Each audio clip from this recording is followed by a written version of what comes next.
And thanks for sticking with us here at just about 7:30. A wilderness therapy camp in western North Carolina is facing more legal trouble. The state's Department of Health and Human Services ordered the removal of all of the children there. 7 News reporter Colin Riviello's in Transylvania County to tell us what he's learned so far. I have in my hand right here 2 search warrants executed by the Transylvania County's Sheriff's Office. Each of these search warrants are for property owned by Trails Carolina. That's a wilderness therapy camp for children. Empty cabins, water bottles, abandoned outside, silence. This is what Trails Carolina looks like now after the North Carolina Department of Health and Human Services made the decision to remove all children on Friday. According to a spokesperson for the State Department, it was determined that action needed to be taken to ensure the health and safety of the children.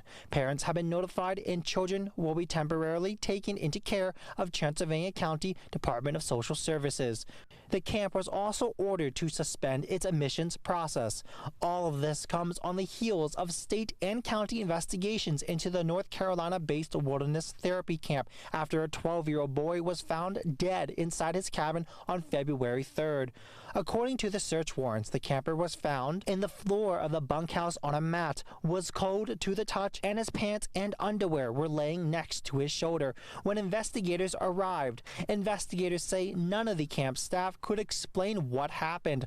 According to the report, the child had been at the camp for less than 24 hours. Staff said he was experiencing panic and high anxiety and was checked on several times over the night until he was found dead at 7:45 a.m.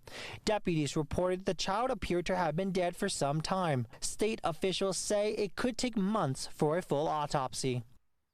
And just last week, there was a lawsuit filed by a former camper who alleges that in 2016, when she was just 12 years old, she was sexually assaulted by another camper. She claims she told staff at the time, but then the staff failed to report it back up to the state as required by law.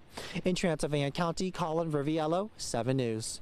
Trails Carolina released a statement that called the information from the sheriff's office, quote, false and misleading. It goes on to say, in part, quote, the Transylvania County Sheriff's Office has maintained a biased approach in what appears to be an attempt to close a program that has successfully treated and helped restore and heal more than 2,700 families and saved lives. The rest of that statement is posted now in this story at WSPA.com.